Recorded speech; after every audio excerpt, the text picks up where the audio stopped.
There comes a moment, a sacred, silent moment, when you stop chasing their approval, when you no longer flinch at their words, when their chaos no longer shakes your peace.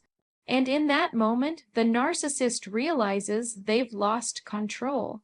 Because nothing disarms manipulation faster than calm truth spoken without fear. Calm is the language of power that a narcissist cannot speak. When you stop reacting, you break the very rhythm of their control. They provoke because they need fuel, your anger, your tears, your explanations. Every emotional response becomes proof that they still have influence over your inner world. But the moment you meet their chaos with calm, the entire script collapses. You shift from being the one who's controlled to the one who's conscious. You realize that your calm isn't weakness, it's the clearest reflection of strength they'll never understand. Remaining calm doesn't mean you suppress your feelings. It means you've matured past the stage of trying to make them see your heart. You've learned that no amount of emotional truth can awaken someone who's addicted to control. So instead of defending yourself, you breathe. You let their words hang in the air like smoke that never touches you. They'll try harder, their insults will become sharper, their tone colder, because your peace exposes their emptiness.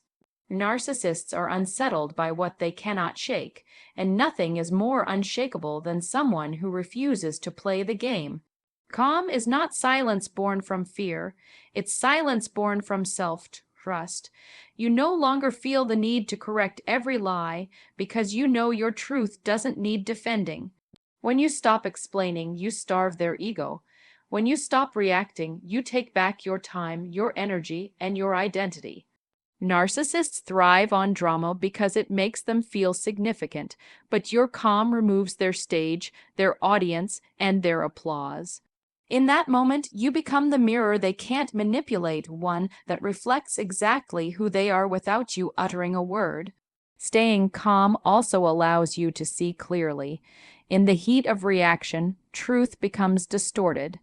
But when you breathe and respond instead of react, you begin to see patterns for what they are: predictable, rehearsed, and deeply insecure. You start noticing that every insult is projection, every manipulation a desperate attempt to pull you back into emotional servitude. Your calm becomes a shield, invisible but impenetrable. It's not about pretending you're unaffected, it's about choosing peace even when chaos is being offered to you. And yes, calm takes practice. It's built in moments when you want to scream but instead choose stillness. It's built every time you pause before replying, every time you walk away instead of explaining. Over time, your nervous system learns that you are safe, even in their presence. That's the transformation they never expect, the moment when their storm no longer reaches you. They'll call you cold, detached, heartless even, but what you truly are is free. Because calm is the ultimate closure. It's the quiet, steady knowing that you no longer need to prove your worth to anyone, especially to someone who tried to convince you that you had none. Boundaries are not walls built out of bitterness, they are bridges built out of self-respect. When you start setting them, you're not being cruel, you're being clear. Narcissists despise clarity because it dismantles confusion, and confusion is where their power lives. A boundary says, "This is where I end and you begin." It defines your emotional territory, a place where manipulation can no longer enter unchecked. Every unshakable reply you give is, at its core, a boundary in disguise, calm words that quietly reclaim ownership of your peace. When you say, "That doesn't work for me," or "I'm not available for this conversation," you're not inviting discussion. You're drawing a sacred line between what drains you and what nurtures you. Narcissists test boundaries the way a child tests limits, constantly, creatively, relentlessly. But you don't have to explain your boundaries to those who benefit from crossing them. You simply enforce them. That's where the true power lies, not in convincing them to change, but in consistently choosing yourself, no matter how they react. Boundaries are spiritual armor because they protect your soul from emotional corrosion. When you've lived under the weight of constant criticism or gaslighting, your spirit begins to bend. You start to question your worth, your memory, even your sanity. But the moment you begin setting boundaries, you start to rebuild your internal compass.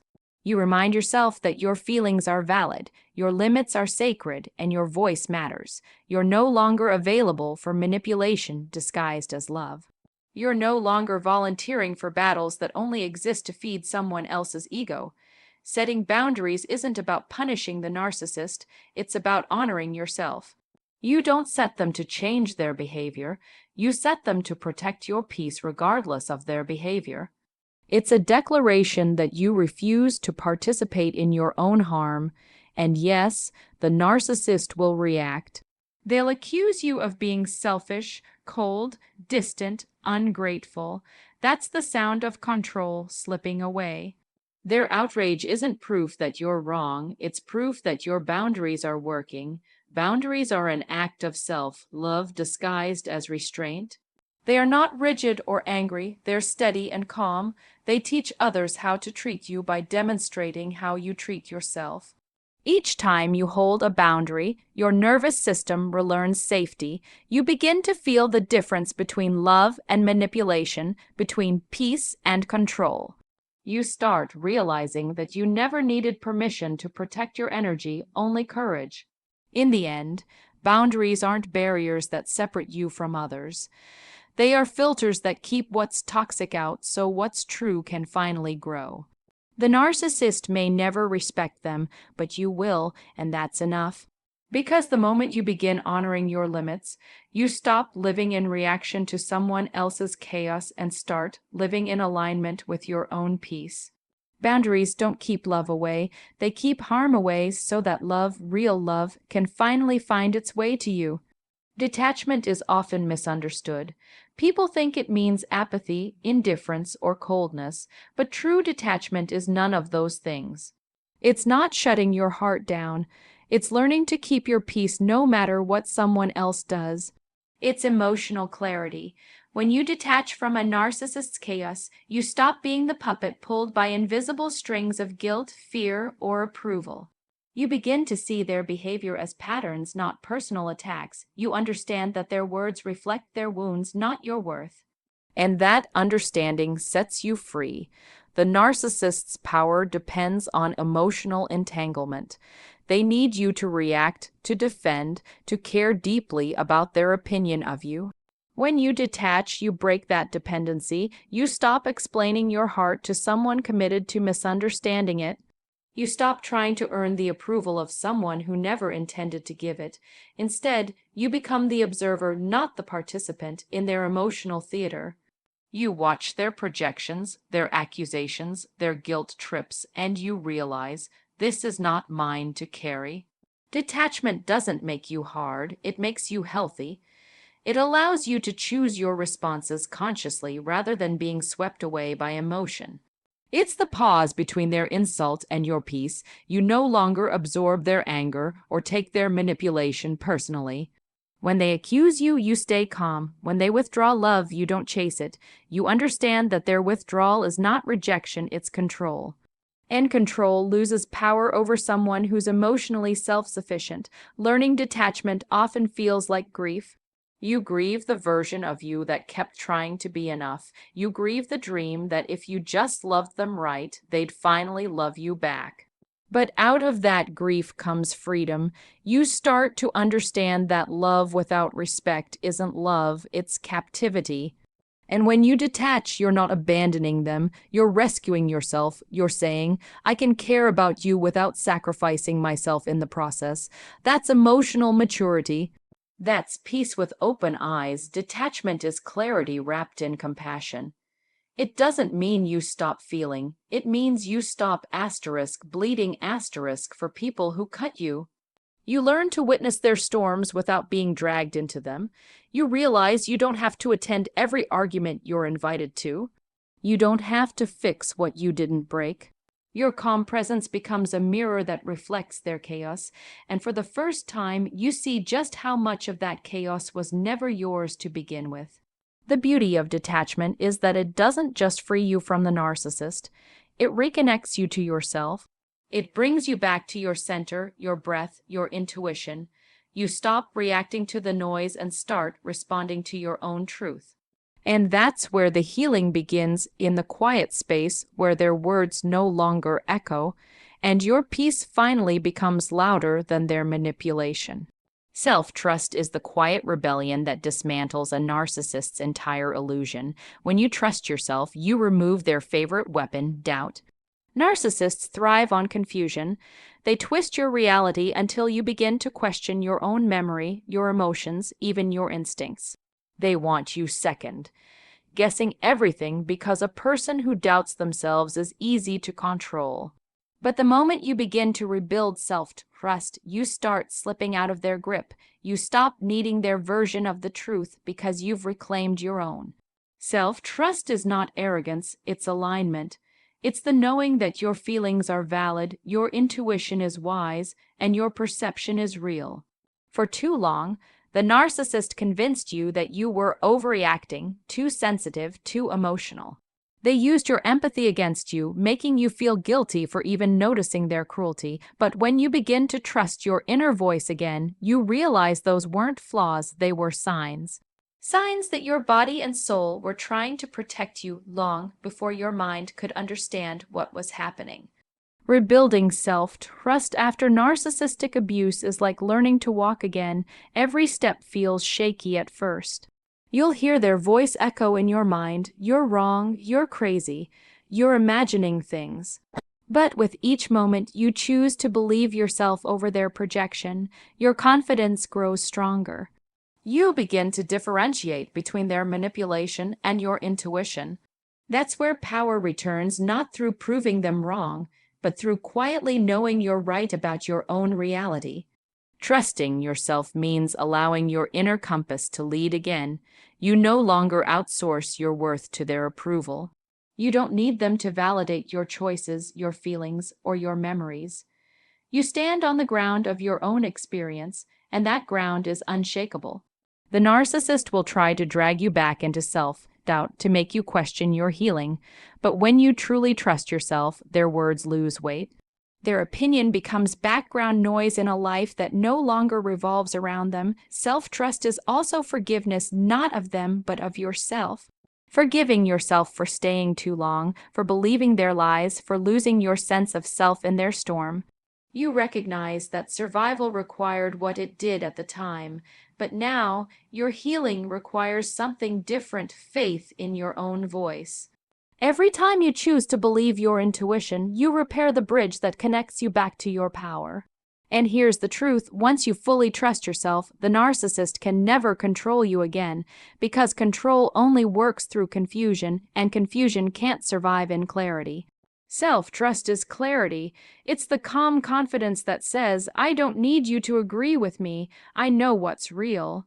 And when you reach that place, when your own truth becomes louder than their manipulation, you're not just free. You're untouchable. Silence is often mistaken for weakness, but in reality, it is one of the most powerful languages you can speak when dealing with a narcissist. They crave reaction, any reaction. Anger, tears, explanations, defenses, all of it feeds their ego and confirms that they still hold emotional power over you. But when you choose silence, intentional and calm, you cut off their supply. You show them that their words no longer penetrate your peace. Silence is not retreat, it's mastery. It's choosing your energy over their chaos, your dignity over their drama.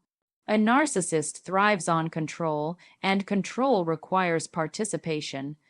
When you refuse to engage, the entire structure of their manipulation starts to crumble. They'll push harder at first, raise their voice, throw accusations, twist the truth because your silence threatens them. To them, silence means irrelevance, and nothing terrifies a narcissist more than becoming invisible to the person they once controlled. But your silence is not about punishing them. It's about protecting yourself. It's saying, "I'm done explaining myself to people committed to misunderstanding me." Silence also gives you something the narcissist can't tolerate: space. In that space, you begin to hear your own voice again. You notice how much peace returns when you stop defending yourself to someone who never intended to listen. You realize that not every insult deserves a response, not every accusation deserves your breath. You understand that their chaos isn't yours to clean up. Silence becomes your sanctuary, a place where their noise fades and your clarity grows louder. There's a deep kind of power that lives in a person who can remain calm while being provoked. It's the kind of power that comes from knowing who you are, even when someone tries to convince you otherwise. The narcissist may try to bait you with guilt or false concern, hoping to pull you back into emotional conversation. But your silence speaks a truth their manipulation can't touch. You've outgrown the need to be understood by them. You no longer seek closure from the person who caused the wound. Your peace has become the closure. Silence doesn't mean you don't care. It means you've decided to care differently. You've chosen to invest your energy in healing instead of defending, in peace instead of proof. You've learned that real strength doesn't need to announce itself. It simply exists, calm and unmoved, while others exhaust themselves trying to provoke it. And that's what unnerves a narcissist most, when the person they once controlled becomes untouchable through quiet composure. Eventually, they'll interpret your silence however they need to, as arrogance, as weakness, as betrayal. But none of that matters, because silence isn't about them. It's about you choosing peace over poison. It's about realizing that no argument will ever change a person who benefits from misunderstanding you.